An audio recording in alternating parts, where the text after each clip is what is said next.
Assalamualaikum warahmatullahi wabarakatuh. Saya Widi Astuti dari kelas 6 PAI sore akan mempresentasikan materi saya yang berjudul Pengembangan Kurikulum Pendidikan Karakter dalam mata kuliah Pengembangan Kurikulum PAI dengan dosen pengampu Ibu Ria Maharani MPDI. Materi yang pertama yaitu pengertian pengembangan kurikulum pendidikan karakter. Pengembangan berasal dari kata dasar kembang yang berarti menjadi bertambah sempurna, kemudian mendapat imbuhan pe dan an sehingga menjadi pengembangan, yang artinya proses, cara, atau perbuatan mengembangkan.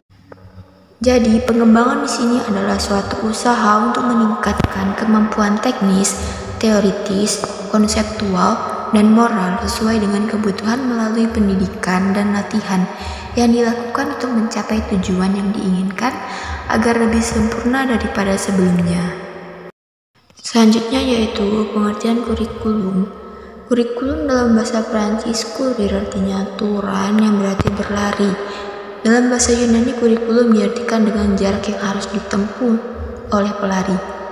Mana kurikulum dalam pendidikan terdiri dari mata pelajaran yang harus diselesaikan oleh peserta didik untuk mendapatkan ijazah.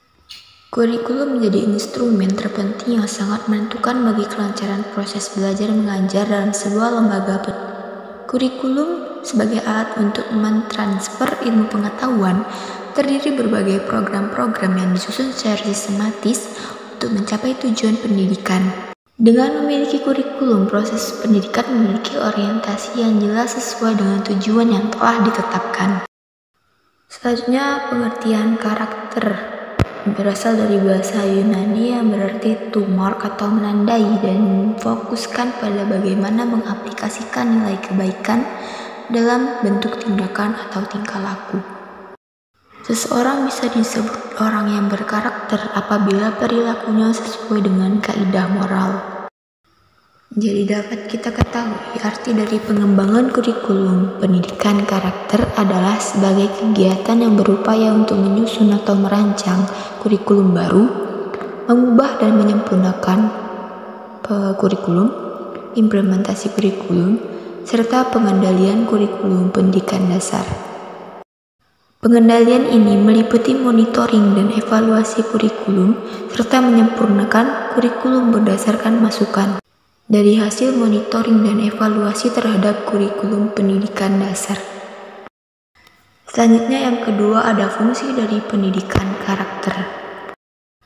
Pendidikan karakter memiliki 3 fungsi utama yaitu yang pertama, fungsi pembentukan dan pengembangan potensi, berfungsi membentuk dan mengembangkan potensi peserta didik agar berpikir baik, berhati baik, dan berperilaku baik sesuai dengan falsafah hidup Pancasila. Yang kedua ada fungsi perbaikan dan penguatan yang berfungsi memperbaiki dan memperkuat peran keluarga, satuan pendidikan, masyarakat, dan pemerintah untuk ikut berpartisipasi dan bertanggung jawab dalam pengembangan potensi warga negara dan pengembangan bangsa menuju bangsa yang maju, mandiri, dan sejahtera. Yang ketiga ada fungsi penyaring.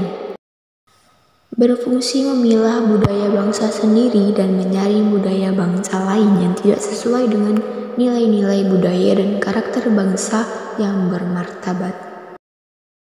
Selanjutnya ada nilai-nilai pendidikan budaya dan karakter bangsa. Yang pertama ada agama.